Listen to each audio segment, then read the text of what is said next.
ছয়টি ওই ছয়টি সম্পর্কে খেয়েছে রাক্ষসের বিজয় ওই বেদিনী ভাই আর ভাই এই রাজ্যে আমার ভালো লাগে না তার কারণে আমি যাবো ওই বাণিজ্য কারণ সে কি বলছো গো? হ্যাঁ ওগো, তুমি বাণিজ্য যাবে বলো একাকি আমি কেমন করে থাকবো? কেন তোমার মধ্যে সকল দুঃখ জ্বালা আমি ভুলে রয়েছি গো।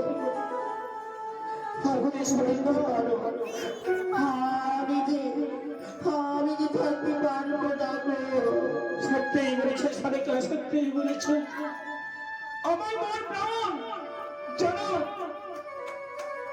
জানো এই মা চণ্ডীর দিকে আমার ধ্যান হয়েছে সর্বদাই আমি মা চণ্ডীর আরাধনা করি জানি না এই মা চণ্ডী আমার সঙ্গে কি খেলা খেলছে আমাদের একই একই ছয়টি সন্তানকে সেই চেঙ্গুড়ি কানে গ্রাস করে নিয়েছে এই কথা তুমি সত্যি বলেছ।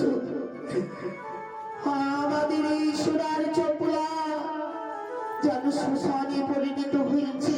সত্যিই বলেছ সারিকা সত্যিই বলেছ দেখেছো সারিকা আমার সঙ্গে বন্ধু রয়েছে তাদের মুখ চেয়ে আমি থাকি যেন আমাদের বসে আমি কিছুই বলতে পারি না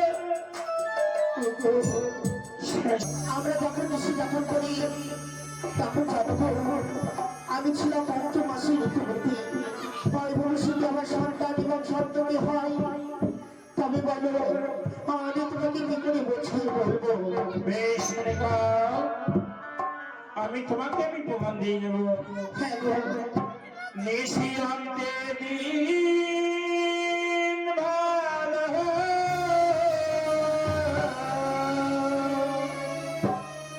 বাণিজ্যে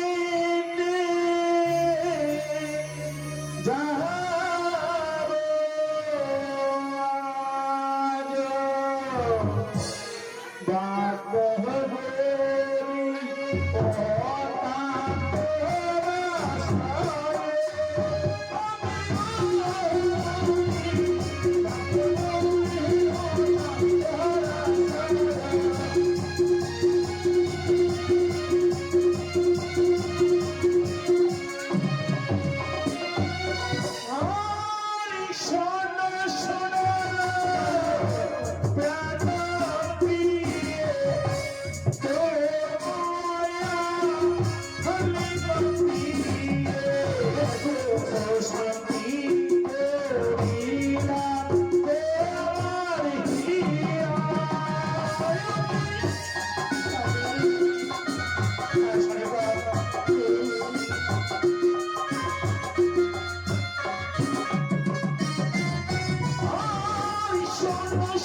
তাই যতন করে রাখবি যেদিন আমি আসবো বাড়িতে থেকে ফিরে সেদিন দিনে আমার হস্তে তুলে তাই হবে তাই সরকার তাই বিলম্ব না করে আমার চন্দ্রডিঙ্গা চূড়ায় করে এসো ওই দাসদাসীদেরকে নিয়ে বেশ আমার দাসদাসী নিয়ে তোমার চন্দ্রডিঙ্গা মধুকার আমি চমন করে দেবো। বেশ আর আবার ব্যবস্থা করো দাসী হ্যাঁ রান্না এসো মা, আসলাম চলে এসেছি। চলো মা, আজ তোমার বাবু সেই বাড়িতে যাবে। তাই আমরা বলো না সুখী থাকো মা। চলো আমরা ওই ডিঙ্গা চমন করে দিই। সুন্দর করে কৃষ্ণ নাম চমারে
হ্যাঁ স্বামীকাল আমি চুমন করেছি বেশ, তুমি এবার আমায় হাসি মুখে বিদায় করে দাও। তাই আমি দক্ষিণবঙ্গে বাড়ি ফিরে যাবো। স্বামী তুমি শীঘ্রই বাড়িটি সমাপ্ত করে ফিরে আসবে আমাদের চট্টগ্রাম বেশ, কোথায় ভগবা ভবানী আমার সঙ্গে যাচ্ছি বাড়িতে মা। তুমি কল্যাণ করো, আপদ বিপদ থেকে তুমি রক্ষা করো আমার স্বামীকে। দুর্গা